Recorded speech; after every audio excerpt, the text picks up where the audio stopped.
One note before we start, biggest 29-point margin, largest win since Iowa topped Iowa State 33-4 in 1996. With that, we'll throw it out to some questions for Coach Brands. How'd you feel about the overall performance of the team tonight, Coach? I told radio, I told television, I feel like we left points off the board in individual matches. Consequently, we left points off the board in the team race. You know, you look at the dual meet and you look at some situations, especially those first two matches, the gap is fairly wide, but I don't know how good they felt out there. And so that's good because that means there's room to improve, and they're doing some things to put the guy down, and maybe they're feeling some things there too. But the thing is the competition's going to get tougher the deeper we get into the year, and we have to be able to widen that gap more. What I would describe it as pronounced, and like with a thump kind of. And I don't know. There were some good thumps, but I think they lull us to sleep a little bit. But when we would be intense, then the thumps would come and they would translate to points. But they would start to maybe try to keep it close, and we never really turned it up sometimes. And when someone's trying to keep it close, we have to be able to really create those openings to get done what we want to get done. Tom, why Evans over Gambrill?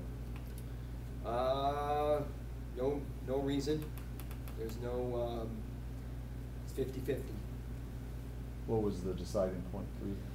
It's 50-50, and we drew 74 out of the hat, and we went with Evans. Is it his way to lose?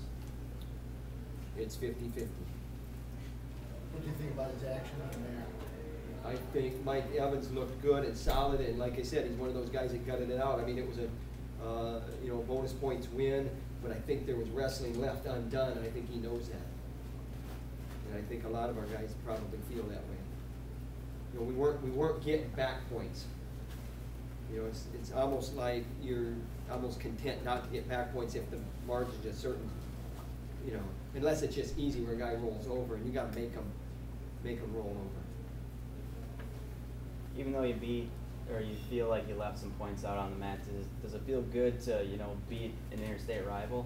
We got ready for this meet, and our guys responded for the most part very well.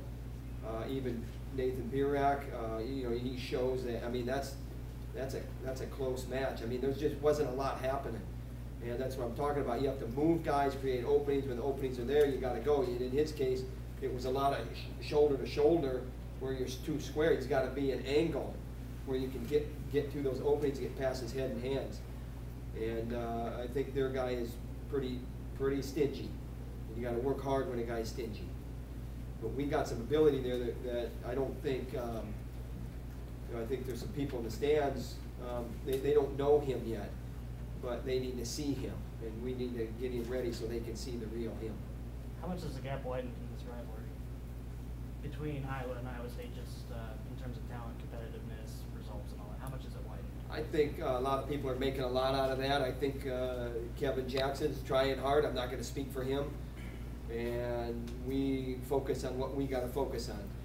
A couple years ago, or maybe it was last year, there was an issue made out of it as well.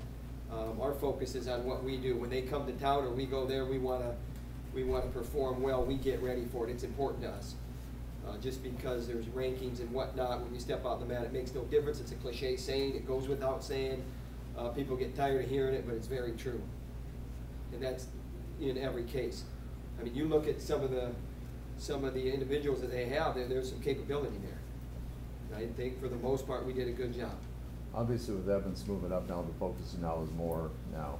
What is your thoughts about the way he's wrestling? I don't know how good he felt out there. There was a bug in him earlier this week. I take my hat off to him from a gutsy performance point of view, not making an excuse, but there's openings there that he can exploit. And I think when he sees the film, he'll know what maybe we're talking about. All right, thanks, Coach. We'll have Kevin Jackson here momentarily.